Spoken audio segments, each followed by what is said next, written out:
السلام علیکم ویورز، سب سے پہلے تو ہمارے سب ویورز کو، بھائیوں کو، دوستوں کو، اپنی بہنوں کو، بیٹیوں کو، سب کو، بچوں کو رمضان مبارک ہو۔ آج کا پہلا سوال ہے، خرم علی ہیں کراچی سے۔ وہ کہتے ہیں جی آصف علی زرداری صدر پاکستان بن گئے، ان کی صاحبزادی آصفہ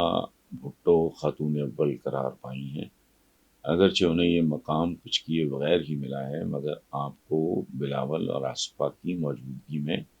بھٹو خاندان سے کیا توقع ہے؟ خرم صاحب، پہلی بات تو یہ ہے کہ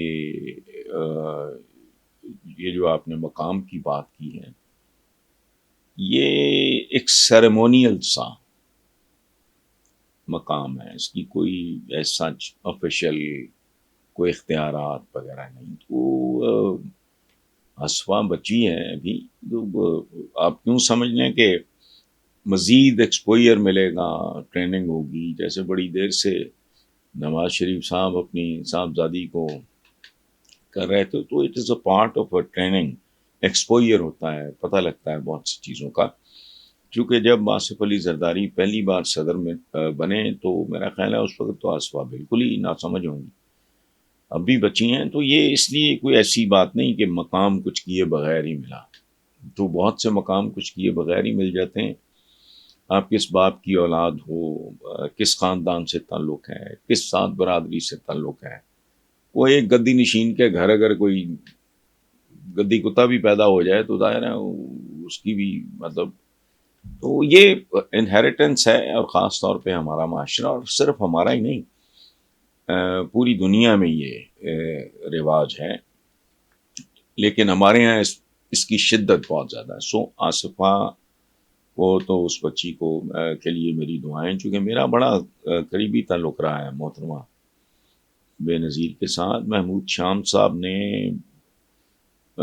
بے نظیر بھٹو کی فیوریٹ اور امپورٹنٹ ترین تقریریں، ایک کتابی وے آؤٹ شاید اس کا نام ہے، انگلش میں وہ شائع کی تھی، اور محمود شام پاکستان کے بہت باعزت باوقار صحافی ہیں، سینئر ہیں بہت۔ تو اس میں ایک تقریر میں جس طرح میں آج بھی ان کا شکر گزار ہوں، شی ریکگنائزڈ، وہ محترمہ کہتی ہیں only Hassan Nisar truly understands the unbelievable paradoxes of the system when he says، پھر آگے انہوں نے مجھے کوٹ کیا ہوا، خیر تو میں دعا گو ہوں۔ اور جہاں تک تعلق ہے آصف علی زرداری کا، تو یاد رکھیں جس طرح میں ایک سویپنگ سی سٹیٹمنٹ دیتا ہوں یہ نواز اینڈ کمپنی وغیرہ کے لیے، میں نے زرداری صاحب کے بعد زرداری، آصف علی زرداری، وہ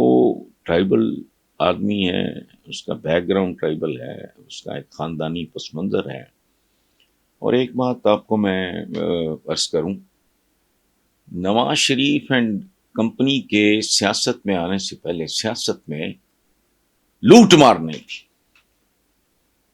جینون ورکر ہوتا تھا، جینون لیڈر ہوتا تھا۔ اس کی میں آپ کو مثال دیتا ہوں، ذوالفقار علی بھٹو پھانسی چڑھا دیے گئے ان کی ذات مالی حوالوں سے، ان کے خاندان پہ، ممتاز بھٹو ان کے کزن تھے، ان پہ کبھی شیخ رشید بابائے سوشلزم ان کے ساتھی، وہ خورشید حسن میر مرحوم، حالانکہ انہوں نے مجھ پہ ایک دو بار کیسز بھی کیے تھے، پنڈی کے وکیل تھے، افتخار تاری، بابائے سوشلزم، مراج خالد صاحب، کبھی کسی نے نہیں سیاست میں لوٹ مار کی غلاظت یہ شریفوں کا۔ اچھا، پھر جب یہ بات عام ہوئی کہ یہ پیسے سے خرید و فروخت، بندوں کی لائلٹی، صحافت کو بھی گندا کیا، فلاں کیا، وہ کیا، اس خاندان میں کاروباری سے لوگ انہوں نے دھندا بنا لیا اس کو۔ اس کے بعد پیپلز پارٹی میں بھی کرپشن آئی، چونکہ تلوار کا مقابلہ تلوار سے ہو سکتا تھا۔ سو آصف علی زرداری کے بارے میں اب نہیں، 3-4 سال پہلے بھی، اس کے بعد بھی میں 2-3 دفعہ یہ بات کر چکا ہوں کہ اگر وہ آدمی اپنی ترجیحات، چونکہ اب حالات بدل چکے ہیں، تبدیل کر لے، تو ہی از دا اونلی مین جو روایتی سیاست دانوں میں ہی is the only man who can deliver. یہ آپ بتا دیں. اور آصفہ کا تو ابھی چونکہ پتہ نہیں، اور یہ دلچسپ بات ہے، زرداری صاحب سے میری چند ملاقاتیں ہیں. بلاول کو تو میں نے دیکھا بھی نہیں، لیکن